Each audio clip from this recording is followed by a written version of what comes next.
Welcome to the WTF Show podcast from Bangkok, Thailand, presented by Vimol Kogar. Tune in to get your dose of weekly verbal Red Bull.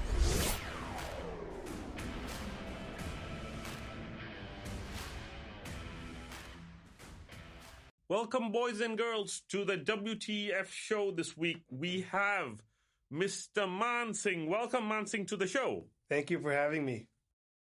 Tell us a little bit about your college life, Maan Singh. College life was a very interesting experience for me. I think it was a bit different to traditional colleges in the sense that I had the opportunity to work for 3 6-month rotations during my 5 years at college.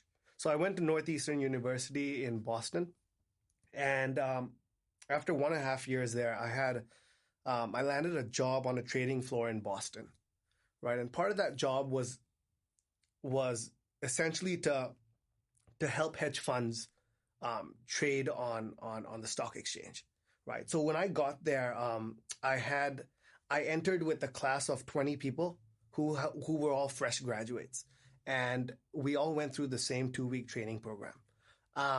And after the 2-week training program, we all got handed 30 hedge fund clients, right? And I was just turned 19, right, at that point.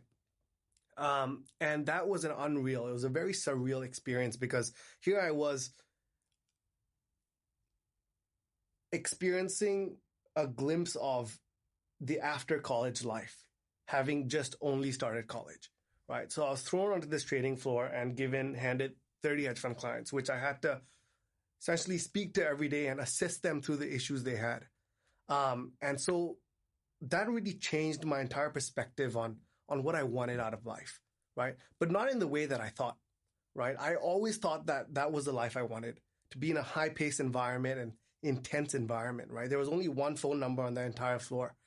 So the phone was ringing literally every 2 seconds, right? It was a very high-paced environment. But 6 months in, I still felt very, very empty in the sense that work was fun, but there was no real value being created in that 6 months, right? I went to work in the mornings, 8 a.m. I was there. I was out by 5:30, but there was nothing new day in, day out, right? And so moving out of that experience, I had some time to think about what I wanted my next 6-month rotation to be in. And it was 2 a.m. one night, and I was surfing the web, right? Couldn't sleep. Came across this video on YouTube. It was Ajay Banga, who was then CEO of Mastercard, giving an interview at Stanford, right? And at that point, I had very little knowledge as to what Mastercard, Visa, what they actually did, right? We knew on the surface they provided payment solutions. 45-minute video, I was blown away, right? And all I knew was at that point, I wanted to work for that man. I wanted to work for him. I didn't really care what I did at the company, but I really wanted to be under his wing, right? So I went through the interview processes, right? Filed my application the next morning. Interviews lasted about 2.5 weeks. But a month later, I get a call with a job offer, right? So 6 months in, I moved into New York.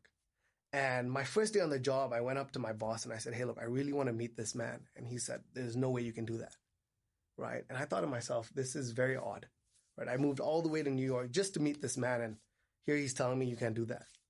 But anyways, I put my head down. Didn't want to step on any toes in my first 3 months. And I waited. But 3 months in, I realized very quickly that not everyone has your best interest, right? That's something I learned being in a very corporate environment.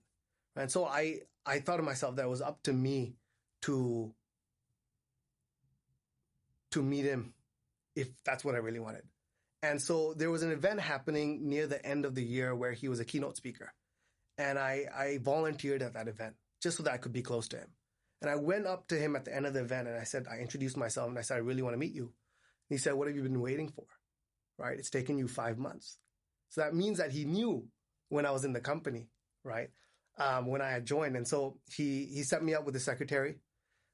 She gave me an appointment at 9 a.m. on my last day there. 20-minute meeting. She said, look, he has a busy day. You have 20 minutes. And I got to that meeting, and that 20 minutes turned into almost 2 hours. And that conversation, I think, was honestly at the core of my entire experience abroad, right? Because that really changed the way I looked at life, work, career. And one of the things he asked me was, what was my key motivator? Right? What was my key motivation?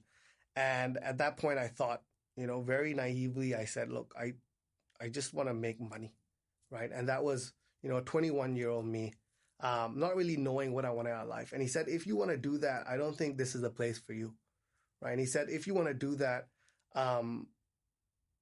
go become a trader, right? Go become a stock trader. And I said, that's where I just came from. And that wasn't for me. And he said, then you have to rethink about what it is you want. But if it's money, you'll never get it, right? And so that was very, very unique in terms of hearing that, right? And so I guess what I took from that was, at the end of the day, it's always about value, right? It's about the value you create, the value you create for other people around you. And if you can do that consistently, I think everything else follows and falls into place. Okay, so fast forward after college and after New York, what did you do when you arrived in Bangkok? So I arrived in Bangkok late June. Early July, I had started with a company called Carro. Now, Carro is a secondhand car marketplace built out of Singapore. We're currently operational in 4 countries: Malaysia, Indonesia, Thailand, and Singapore. And so I'm currently the country head in Thailand. And what we're trying to do is build out an ecosystem around the used car industry. So what that means is that we've started we started off about 3 years ago trying to solve one of the biggest problems that used car dealerships face. And that is sourcing good quality supply consistently, right? And so what we did before we started is we went out to speak to a few hundred dealers and try to understand what their main pain points were. And so we applied the concept of Maslow's hierarchy to dealerships, right? Which was quite unique at that time, right? That wasn't really being done in business. And so we try to understand what was at the bottom rung, right, of the pyramid for these guys. And that's when we found out it was supply, right? Supply, the industry is extremely fragmented, right? And so for dealers to source supply on a consistent basis is quite challenging. And so we decided to roll up our sleeves and get our hands dirty in terms of aggregating all of the supply channels in Thailand, right, for the used car dealerships. And so that's when we went out to build out an auction platform, right, an aggregator of sorts. So today we have a few thousand dealers on our platform who come in and bid on the platform every day. Now, once that was done in the first year and a half, we then started to ask ourselves, once this core need is fulfilled, what comes next for these dealers? How can we enable them, right? How can we provide value for them in terms of doing better business, right? We were very clear that we didn't want to compete with these guys, right? We just wanted to help them do better. And so next, it was very clear that now that they have good sourcing for supply, they need to be able to release these cars. They need to be able to sell them faster and at better pricing than their competitors can. And so we went out to build out demand channels, right? A classifieds business where they could set up their own virtual store, right, on our platform and list all of their cars in stock, right? And we provided them, with statistics around what cars sell better, what's the right pricing, and shoppers could come and visit each of these stores, right, and decide who they wanted to buy with, right? Beyond that, now we're faced with the question of, once we've kind of helped them meet their core needs, transactional needs, how can we elevate them further? And that gets us into the question of how do we build better financing capabilities, right? Because 80% of used car consumers need financing when they buy a used car.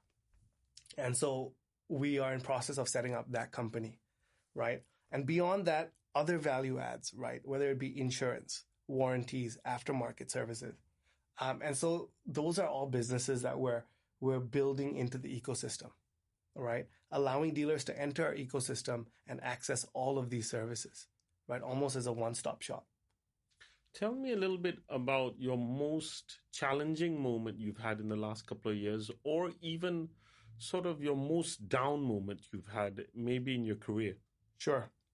Very down moment for me was actually when I started this job, right? 6 months in, I was asked to step up as an interim CEO, right? And I was 23 that time, and the company was almost 20 people, right? Still small, but it was very clear that we were at a juncture where we had to hit our milestones that were set by our investors, which we had just raised a lot of money from, right? And it was very clear that we didn't have time to stop. It was a race until the end of the year to see how fast we could build up this ecosystem, right? And so we were tasked with building up the team from 20 to 100 people in 6 months, right? And that was a challenge in itself. Finding the right people, because culture is everything when you're building a company out, right? Especially at that stage. And when you hire too quickly, culture does get challenged, right? And not just building, I mean, the challenges weren't only around building up the company, but a lot of people at that time didn't think I was fit to be CEO, right? And a good amount of people who were there at that time before I joined started to leave. And did you believe that you were fit to be CEO? I did. Okay. I did. But I knew that telling people that wouldn't help anything. You'd have to prove it. I would have to prove it, right? I knew it was three things, right? Blood, sweat, and respect. And the first two I needed to give, right? That's the only way the third would follow. And so I remember that night very, very clearly. I wrote down on a piece of paper when I went home and I said, look, in 1 year, I wanted the company to look a certain way. There are three things I wanted to achieve, right? And I kind of promised myself that whatever came between today and that day, it was just part of the journey, right? I was just pushed through, and those challenges would only make the journey that much sweeter, right? And so I think that the next morning I called the meeting and I made it very clear that this is where we needed to go. These were the three things that we needed to achieve. Those who were on board, right? It was made clear to them that they would have to give it everything, right? But those who weren't were not asked to leave, but it was made very clear to them that they were free to leave, right? And so that allowed us to kind of pull off the Band-Aid, right, and start over. That's sort of an emotional thing to do, isn't it, in some way? It was, right? Because it made it very clear that we were at a juncture and people had to decide, right? There was an ultimatum given to people. Otherwise, I think a lot of companies just turn a blind eye, right? And they don't want to go through that challenge of, letting people go, finding new people. But I realized sooner rather than later that I had to pull off the Band-Aid, because if I didn't, the wound would only get bigger. Yeah.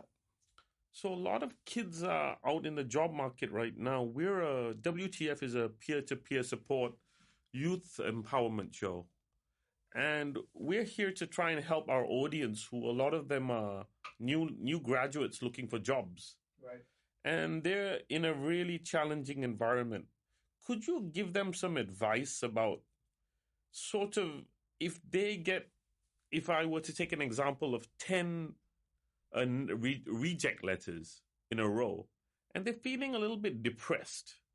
And this work environment, if you're in the hospitality industry and in some industries, you're really facing a hard time. What words of encouragement can you give them?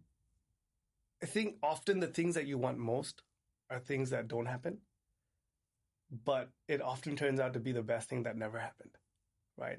In the sense that it's always a blessing in disguise in hindsight, right? But hindsight is 2020. So you can realize that while you're in the rut, right? So it helps to take a few steps back and to understand that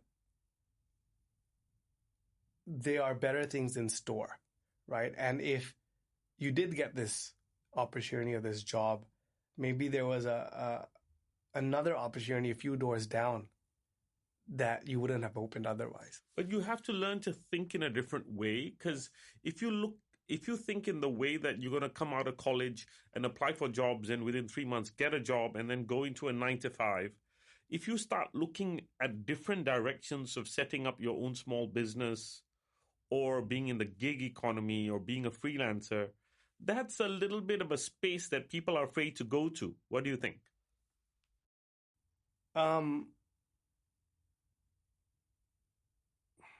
I think this concept of dogma is something that plagues a lot of the youth, right? They're very cautious of what other people will say and comment on their career choices, right? And they're always compared to their peers, to their siblings. And I think that is very toxic, right? Because it doesn't allow you to follow what you really want. And I think, after graduating at the point you're 21, 22, up till, maybe you're 26, 27, you can afford to fail, right? And I don't think people realize this until they've already failed, because it's not that bad, right? Now, I've stumbled plenty of times in the past 3 years, right? I've made very bad decisions. I've made big blunders. But the fear of making that blunder is almost worse than making the blunder itself, right? Because once it's happened, it's done and dusted. Just pick yourself back up and you keep going. And you realize that misstep was crucial, right, in springboarding you to where you want to go, right? But again, it's very tough to realize that before the fall or while you're falling. Tell me, where do you see yourself in 5 years' time, Maan Singh? In 5 years' time, I want to be doing something that I care deeply about, right? I don't want to be in a place where I'm not passionate about what I'm doing, because I don't think it's easy to give your all over a sustained period of time to a cause that you don't care deeply about, right? And so I think that's almost doing injustice to the cause and to the other people who are involved in that cause, right? So I'm not particularly focused on any industry. All I do know is that from my 6-7 years in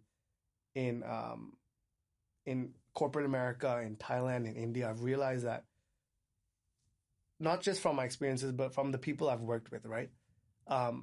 Liking what you do is extremely important. Tell me a little bit about, I'm frankly a purveyor of a good community spirit. Okay. And we've had some issues in the past years of alcohol abuse and behavioral abuse. We cannot mend our society until we try and figure out. We can't improve it if we can't figure out where these ills come from. And can you give us an example of what you believe in things, in the way that you were brought up, that you could have been brought up slightly differently, maybe more liberal, maybe, I don't know, maybe if you took a gap year and you went to Africa or something like that? Is there something that you think in the way you've been brought up that made you a slightly weaker person when you reach the time to find a job? Yeah, it's a very interesting question. I don't think I've ever been asked that question. But I think definitely, right? I think definitely. I think growing up from, up till the age of 15, right? We're very impressionable, right? As a child.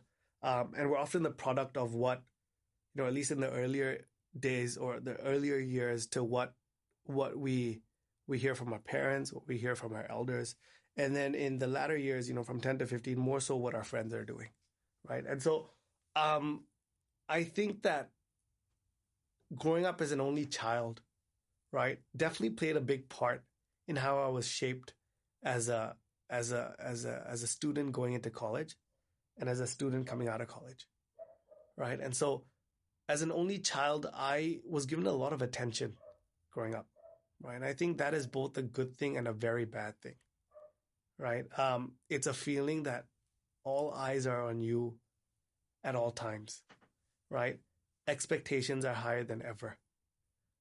You can't afford to screw up, right? And I think that forced me to almost take extra precaution in making my decisions, right? It made me think a few years ahead. That definitely, I think, aged me a lot faster, right? But in hindsight, I don't think I would have traded that for anything else, right? Because it allows you to have constant dialogues with yourself in terms of where you want to go and where you don't. So, first of all, I'd like to thank you, Maan Singh, for coming on the WTF show. You've been an asset to the show, and I've enjoyed having you on the show. We have two things that we always say on the WTF show. One is you have a chance to nominate somebody else who can come in as a guest to the WTF show. And also we have the WTF Youth of the Year Awards in late 2021, where you are allowed to nominate one person who you think is a good example to the community. Now, I'm going to give you the last word, as usual, on the WTF show. I'd like you to finally talk a little bit to the audience, our younger members aged between 20 and 30, who are a little bit depressed at home and cannot find a way out of this black hole, as it were. Tell me what you would say to inspire them, take them to the next level, and we will leave you after that. Sure. I think for people who are, at home, depressed, not sure really what they want to do with their lives, maybe have gone to a few job interviews, haven't really been able to land anywhere. I think in today's day and age, the ability to pursue your passions are more possible than ever, right? Are easier than ever. There are platforms out there that allow you, right, to experiment at a very, very low cost, right? And I would encourage everybody to take advantage of that, right? If you look on the bright side, you are blessed with time, right? Which is what a lot of working people don't have, right? And so getting a traditional job is not the only way out anymore. You should look at that as a major blessing, right? And take advantage of that. Take advantage of that as much as you can, right? The tools that are at your disposal, I think, can be extremely easily accessed, right? To explore your passions, right? And to learn more about yourself and maybe make some money along the way. Thank you, Maan Singh. I had the best job in the world as the host of the WTF show. Thank you for joining us this week, and hopefully we will see you next week. Goodbye, Maan Singh. Thank you.